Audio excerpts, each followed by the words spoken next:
Hoy se vota en la Asamblea el proyecto de ley para la interrupción voluntaria del embarazo. Como les decía, ha sido un camino bastante largo, un trayecto que ha significado escuchar argumentos de quienes están a favor, de quienes están en contra. Creo que no es un secreto para nadie, yo tengo una postura muy personal sobre este asunto. Y yo no les pido que piensen como pienso yo respeto además la posición, la visión que cada persona tiene con respecto de la despenalización del aborto en casos de violación. Y yo espero, aunque pueda sonar a una tontería por todas las cosas que hemos vivido en los últimos meses en este país y por cómo vemos que cada vez la institucionalidad, la poca institucionalidad que todavía nos queda, está vuelta a pedazos, está hecha trizas. Yo hoy de verdad espero que la Asamblea Nacional, que los 137 o quizás quienes van a tomar una definición, recordarles que para aprobar este tipo de normativas en un pleno que tiene 137 voluntades se requiere mayoría absoluta, es decir, 70 votos, la mitad más uno de la conformación total del pleno, son 70 votos. Ojalá la Asamblea, el primer poder del Estado, esté a la altura de las circunstancias y a la altura de este momento que es histórico para el país. Un momento que ya lo han vivido países vecinos y en donde sus organismos legislativos, ejecutivos, han dado lugar y han dado paso a una normativa que tiene que ser, como han dicho, las mujeres que han abanderado esta lucha durante todo este tiempo y quienes las hemos acompañado también en esa causa, tiene que ser una ley justa y reparadora pensando sobre todo en las víctimas. Yo creo que es muy fácil también hablar desde la comodidad, en mi caso, de un hombre que no va a estar sometido a ese tipo de situaciones. Pero yo les he contado, partiendo de mi caso personal, yo tengo una hija de 8 años, tengo una hermana joven, y yo no podría jamás ponerme en los zapatos ni de la familia, y peor todavía de una víctima de abuso sexual y de violación. Y peor todavía que producto de esa violación, una niña, una adolescente o una mujer resulte embarazada. ¿Por qué? Porque creo que el anhelo de una pareja, de un matrimonio, qué sé yo, es la llegada de un hijo, pero esa llegada tiene que ser planificada, pensada.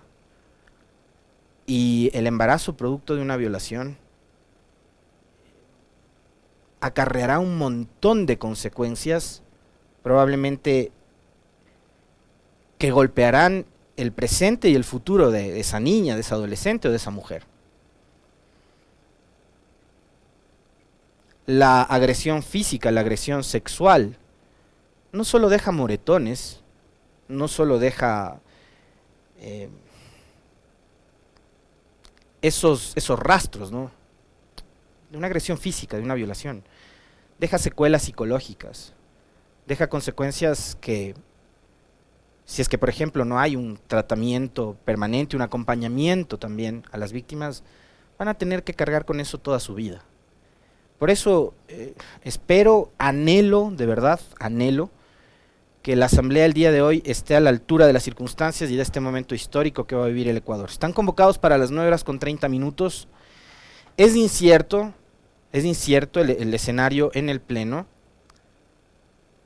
Tan incierto es que en las propias bancadas no hay una postura orgánica. Lo hemos visto en Izquierda Democrática, donde hay quienes, por ejemplo, como Dalton Bacigalupo, que está más cerca de la filosofía que tiene Javier Hervas, que hoy no es el mismo Javier Hervas de la campaña, ¿no? En campaña Javier Hervas se ponía el pañuelo verde, caminaba con las mujeres que se consideran feministas y hablaba con el feminismo, y era otro Javier Hervas, ¿no?, el de la campaña electoral, el que buscaba votos. Ahora resulta que el hombre ya no es pro aborto, y en esa línea está, por ejemplo, Dalton Bacigalupo en la idea. Contraria a la postura que han adoptado legisladoras como Joana Moreira, como Vilma Andrade, como el asambleísta Alejandro Jaramillo. Pero ahí también vemos cómo se desdoblan nuestros actores políticos con tal de conseguir votos, ¿no? En campaña, todos eran feministas, todos se ponían el pañuelo verde. Y sí, creo que tiene también esto que ver con la seguridad que las víctimas deben tener, incluso antes, ¿no? O sea, a ver, yo parto de un hecho y esto es como que hasta le han ridiculizado al tema, ¿no? Cuando se habla de este proyecto de ley. A ver, primero cierro la idea del tema de la asamblea. En UNES pasa lo mismo, en UNES hay un sector que defiende la vida, ahí está Pirina Correa, Luisa González, Sofía Espín, absolutamente respetable, digo, la postura de ellas, y de otro lado están asambleístas como Paola Cabezas, como eh, Pavel Muñoz, como Viviana Veloz, como Yajaira Urresta, Jaira Noriega, Gisela Garzón y demás, ¿no? Entonces, no va a haber homogeneidad a la hora de la votación en bancadas numerosas como estas. En Pachacutic también ocurre lo mismo. En Pachacutic han dicho, vamos a dejar en libertad para que los legisladores que conforman esa bancada voten, y ahí hay posturas también radicales, como la del señor Vanegas, por ejemplo, ¿no es cierto?, en contra de la despenalización del aborto. Ahora, acá hay un punto de partida, y es la sentencia emitida en abril de 2021 por la Corte Constitucional.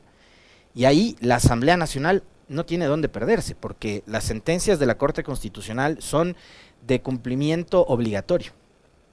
Y la Asamblea lo que tenía que hacer, lo que tiene que hacer, es simplemente ajustar la norma para instrumentalizar y reglamentar la despenalización del aborto en casos de violación.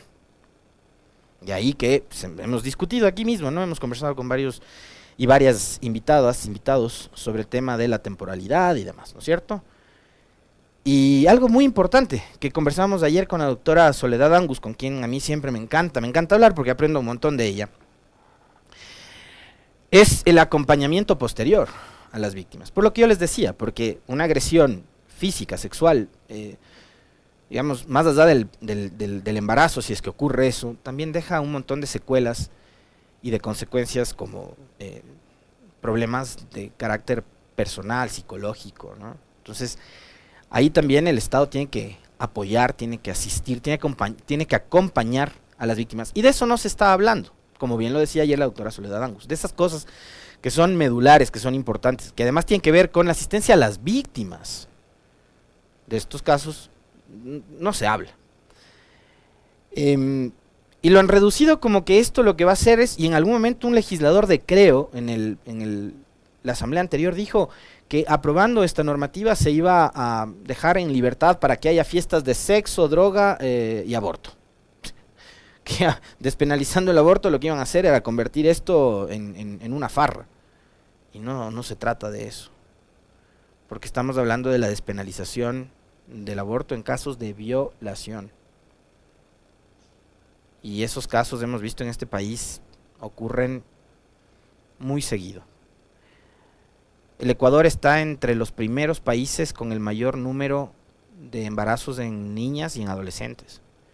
Y eso tiene que ocuparnos a los ecuatorianos. Tenemos que empezar a hablar de esos temas. Así como hablamos de la inseguridad, así como hablamos de la situación económica, del empleo, de la situación jurídica, de las pugnas en el Consejo de Participación Ciudadana, como hablamos de la libertad de expresión tanto tiempo, también tenemos que empezar a hablar de estos asuntos que de verdad como país nos duelen, ¿no? Y yo les decía, ¿qué pasa con el agresor? Las leyes están ahí. Yo creo que esto no se resuelve incrementando las penas, ¿ya? Porque yo soy de los que cree que el asesino, el sicario, el violador, un enfermo, porque para violar a una niña se necesita estar enfermo, se necesita ser un tipo anormal, no van pues con el COIP en la mano viendo a ver qué reformaron ahora para ver cuánto me van a dar. No, a ellos les importa un comino lo que dice la ley, lo que dicen las reformas legales. Ellos no van con la ley en la mano a la hora de cometer sus fechorías. Entonces esto no pasa por incrementar penas. Cadena perpetua a los violadores, pena de muerte a los violadores. Esto pasa porque nuestro país, el Estado, la sociedad, la familia, le garantice muy bien, como nos decía acá don Osvaldo, garantice la seguridad de nuestras hijas, de nuestras hermanas, de nuestras compañeras de trabajo, etcétera, etcétera, etcétera. Es decir, tenemos la necesidad urgente de trabajar como sociedad para contar con espacios seguros para las mujeres en general, sean niñas, sean adolescentes o sean adultas, en general. Pero más allá de eso también, que este país sea un espacio seguro para todas y todos, hombres incluidos también. Pero no puede ser posible que además, a partir de la pandemia, el encierro, el confinamiento y demás, nos demos cuenta que los propios hogares se convirtieron en el espacio donde se reproducen casos de violencia, violencia física, violencia sexual en contra de las mujeres. Entonces creo que también es menester y es obligación de absolutamente todos, insisto, Estado, familia, actores de la sociedad, en garantizar que para las mujeres y para todos los seres humanos en este país existan espacios que sean absolutamente seguros, para que ya no ocurran más violaciones. Lo ideal sería no estar hablando de este tema porque simplemente las violaciones no hay, no existe ese fenómeno, ya, eso sería lo ideal, ¿no es cierto? Pero esa realidad no es, pues, ¿no es cierto? Entonces acá hay que enfrentar el tema de raíz, hay que evitar también eso, hay que evitar que nuestras niñas, nuestras hijas sean violadas, hay que evitar, hay que garantizarles espacios seguros, hay que garantizarles su seguridad. 7:18, ahora sí vamos a los temas que están candentes. Profe, cuéntenos, ¿qué pasó en el Consejo de Participación? Hay novedades, ¿no? Desde luego que sí. La ministra de Gobierno, Alexandra Vela, manifestó que se debe respetar y reconocer la nueva mayoría que existe en el Consejo de Participación Ciudadana. Genial. Punto Noticias. Alexandra Vela, ministra de Gobierno, compareció este miércoles 16 de febrero ante la Comisión de Participación Ciudadana de la Asamblea Nacional. La funcionaria habló sobre el despliegue de agentes de la policía en los exteriores de la sede del Consejo en Quito. Alexandra Vela fue llamada por segunda ocasión para que explique la disposición de los uniformados afuera del edificio del Consejo de Participación Ciudadana el pasado 9 de febrero. Ese día la mayoría de los integrantes del organismo sesionó y cambió autoridades. La ministra de Gobierno dijo que cualquier intervención que se realiza por disposición de su cartera de Estado se efectúa dentro del marco constitucional y legal que le permite a la Policía Nacional intervenir en aquellos casos específicos en los que existe un problema de orden público. Según la señora Vela, la presencia de los policías se dio luego de una solicitud realizada por Hernán Ulloa, presidenta del Consejo de Participación Ciudadana. La solicitud la habría realizado frente a la posibilidad de que se ataque la ejecución de la sesión. En este momento, en el Consejo de Participación existe una mayoría y una minoría. Esta mayoría ha elegido un presidente. Como gobierno, como ejecutivo, estamos llamados y respetaremos la independencia total de cada una de las instituciones del Estado y debemos garantizar la mayoría que se ha establecido en el Consejo de Participación Ciudadana, manifestó la señora Vela. Alexis Moncayo tiene la palabra en el segmento Pichincha Opina. 7:20 a.m. A ver, lo que ha leído el profe son extractos reales del parte de la intervención de la señora ministra, aunque ustedes no lo crean. Yo les voy a pedir a los compañeros, al Esteban, a la Meli, al Carlitos, que ya tienen listo el material, que pongan el extracto de la ministra donde hablaba de, primero, el respeto a la independencia de funciones, y después donde decía que se hará respetar las nuevas mayorías con la fuerza pública. Escuchamos a la ministra, por favor. Estamos llamados y respetaremos la independencia total de cada una de las instituciones del Estado.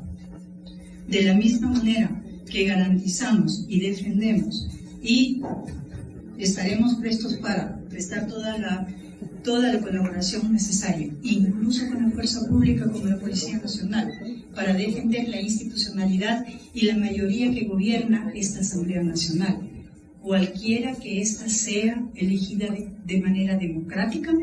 De igual forma, garantizamos y hemos garantizado la constitución de la nueva Corte Constitucional y debemos garantizar la mayoría que se ha establecido en el Consejo de Participación Ciudadana. Me llaman muchas cosas la atención de este extracto de la señora ministra. A ver, dice que son respetuosos de la independencia de funciones, pero resulta que al primer llamado, porque de lo que tengo entendido en el relato que hacen, y además lo dice con total desvergüenza, ¿no? Hernán Ulloa llama al comandante general de la policía y le dice: necesito que mandes policías al Consejo de Participación. El comandante le llama a la ministra y le dice: oiga, Hernán Ulloa está pidiendo policías para el Consejo de Participación porque quiere garantizar la seguridad del edificio. Yo no sé, ustedes oyeron que iba a haber manifestaciones, que alguien iba a llegar a quemar el edificio, a lanzar piedras. Yo no tenía idea de esas amenazas. Entonces el comandante le llama a la ministra y la ministra le dice: claro, por supuesto, manda un contingente policial. ¿Por qué? Porque escuchemos quién es Hernán Ulloa, lo que decía por allá en el 2017. Ya rompamos esas cadenas, ya perdamos ese miedo, ya se aproxima el 2 de abril y es el momento en que tú tienes la oportunidad como servidor público y toda tu familia para votar por un verdadero cambio. Por eso te invito, servidor público, para que votes por Guillermo Lasso. Por eso te digo, señor juez y señor fiscal, que si ustedes desean que después del 2 de abril ninguna persona les esté soplando la oreja para que les diga lo que tienen que hacer o sugerirles lo que tienen que hacer, vota por Guillermo Lasso el 2 de abril. El 2 de abril es el día que se define continuar en lo mismo o darle un cambio a esta situación. Por favor, voten por Guillermo Lasso. ¿Ustedes creen que así vamos a garantizar la independencia de las funciones del Estado? Y sí, estuvo mal antes, cuando se puso a gente que incluso tenía carné de afiliación a Alianza País en consejos de participación, consejo electoral, etcétera, etcétera. Estuvo mal antes. Hoy están haciendo lo mismo que tanto criticaron, cuando ustedes se vendían como algo totalmente distinto, ¿no?, a lo que ya vivimos en el pasado.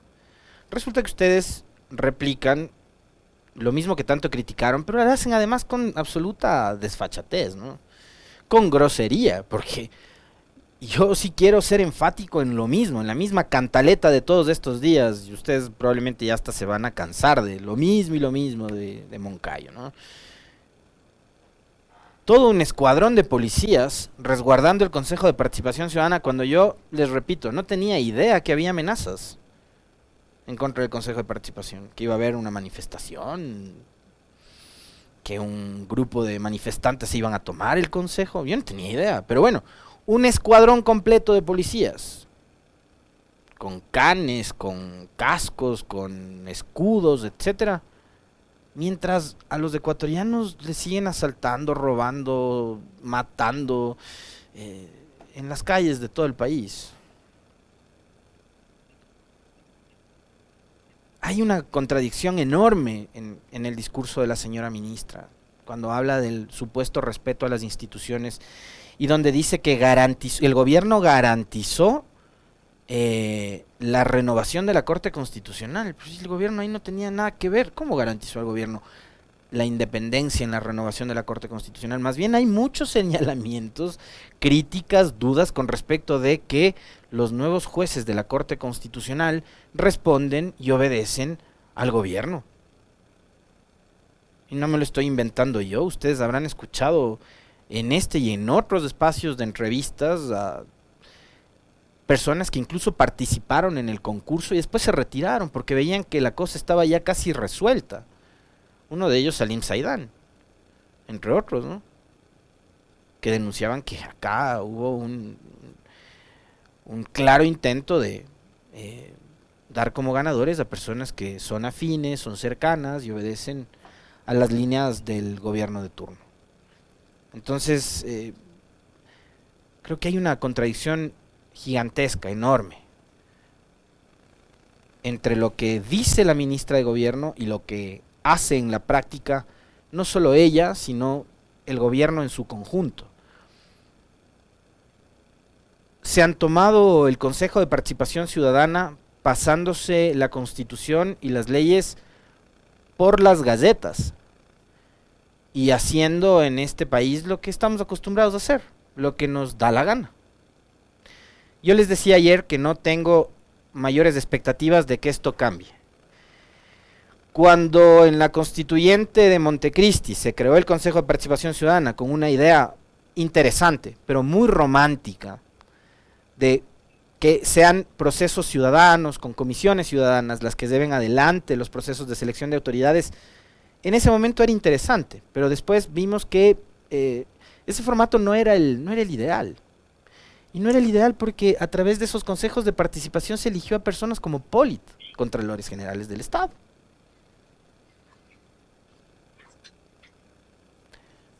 Polit está hoy en Miami, señalado por varios casos de corrupción, elegido por el Consejo de Participación, a través de comisiones ciudadanas. El problema es, y voy a repetir lo mismo que les dije ayer, que hoy puede ser el Consejo de Participación, antes era la Asamblea, mañana probablemente volvamos a ese mismo esquema, porque eso es lo que quieren, volver a que la Asamblea sea el ente o el organismo que se encargue de elegir a las autoridades de control, en donde evidentemente se va a politizar todavía más la selección de contralor, procurador, fiscal, etcétera, etcétera.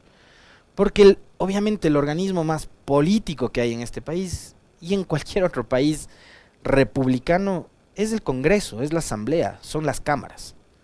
Es el organismo más político, ahí están correístas, lacistas, MPDs, Pachacutics, IDs, socialcristianos, etcétera, es el organismo más político. Y lo que va a pasar es que se va a politizar más, como era antes de la vigencia de la actual Constitución. Entonces, hoy está mal a través del Consejo porque han sido procesos cuestionados. Antes también estaba mal y lo que venga, seguramente, si los comportamientos siguen siendo los mismos, esos de querer siempre meterse por la ventana, como lo hicieron con el municipio de Quito, como lo hacen ahora con el Consejo de Participación, esto no va a cambiar. Esto no va a cambiar. Esto va a seguir siendo exactamente igual. Entonces yo, de verdad les digo, no tengo muchas expectativas, porque mientras este tipo de comportamientos de las personas, de los actores políticos, de los actores sociales, no se modifiquen, no cambien para bien del país, no únicamente ellos pensando en su bienestar particular e individual, sino pensando en el bienestar del país, esta realidad es la que vamos a vivir permanentemente.